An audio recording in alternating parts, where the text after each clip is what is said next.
What if a single move could alter the entire course of a franchise? As the Vancouver Canucks regroup from a turbulent 2024-25 season and set their sights on returning to playoff prominence, that scenario isn't just wishful thinking, it's the reality facing GM Patrick Allvin. With their window still open and a glaring need at second-line center, the Canucks may be on the brink of making a franchise-defining decision, trading away a coveted first-round pick for an immediate solution. Down the middle, the question is, who could possibly be worth such a gamble? And would it be the right call? Tonight, let's dive into three of the most intriguing, high-impact names on the NHL's trade block, and examine how each could fit in Vancouver's plans to transition from playoff hopefuls to legitimate contenders. Dawson Mercer, the Swiss Army knife from New Jersey. First up, let's talk about Dawson Mercer, a name that's been popping up more frequently in league circles. While Mercer was drafted as a center by the New Jersey Devils, he spent most of his recent time on the wing.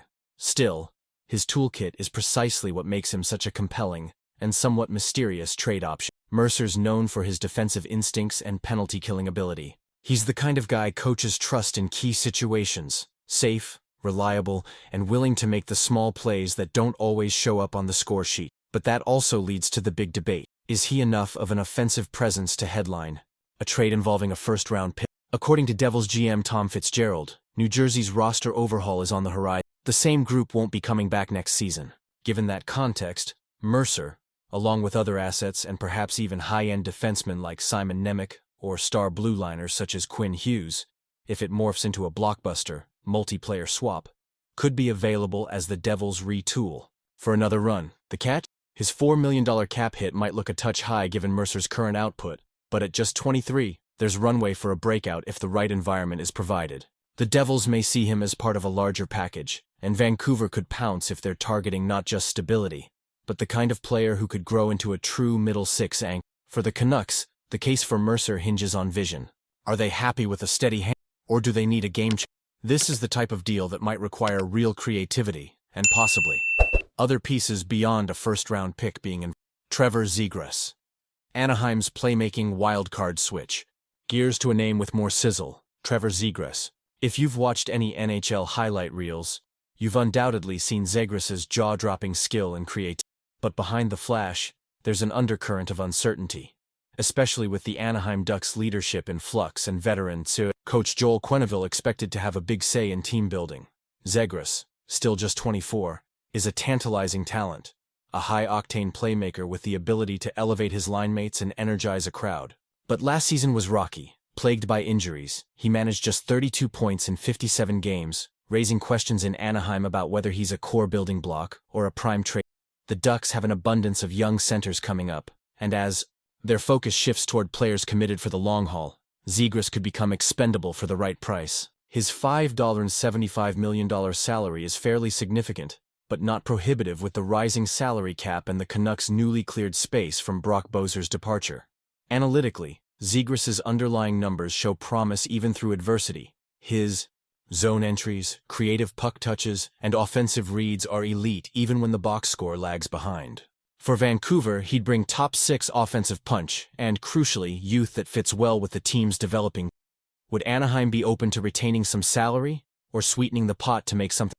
If so, Zegress represents a high-risk, high-reward swing for the Canucks. Exactly the kind of move that could ignite Rogers Arena and potentially pay enormous dividends if he hits his Mika Zibanejad, a blockbuster solution from the. Now, let's take it up a notch. Imagine Mika Zibanejad, pulled from the bright lights of Madison Square Garden and inserted as Vancouver's new second. It's not just a fantasy. The rumors swirling around the New York Rangers make this a remote yet fascinating possibility. Zibanejad, age 32, has been a core part of the Rangers' leadership group.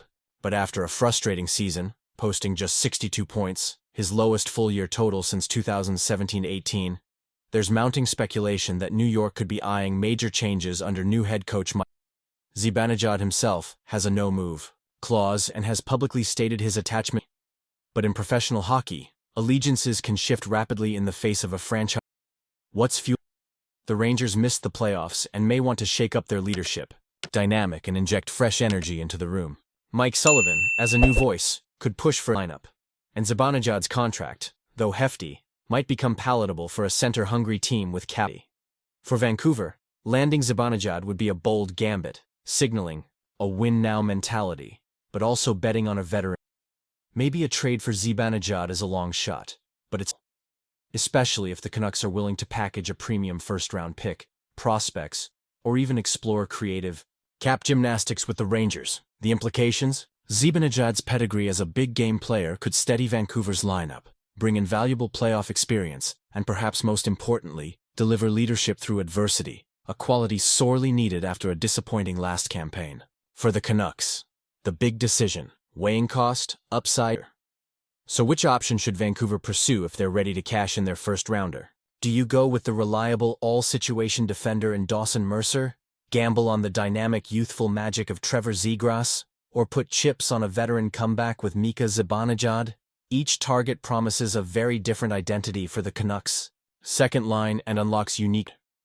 There are salary cap implications, developmental projections, and locker room chemistry factors to consider.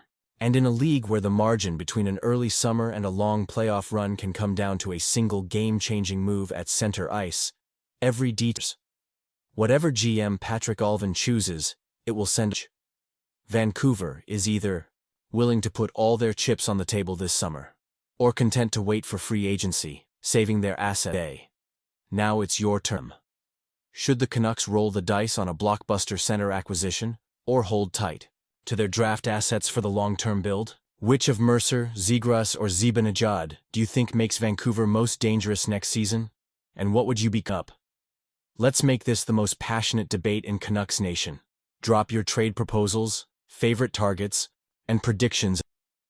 If you appreciated this in-depth breakdown, please like button. It fuels our team and keeps you in the loop on every developing story in Vancouver's season. Until next time, stay tuned. One big move could change everything.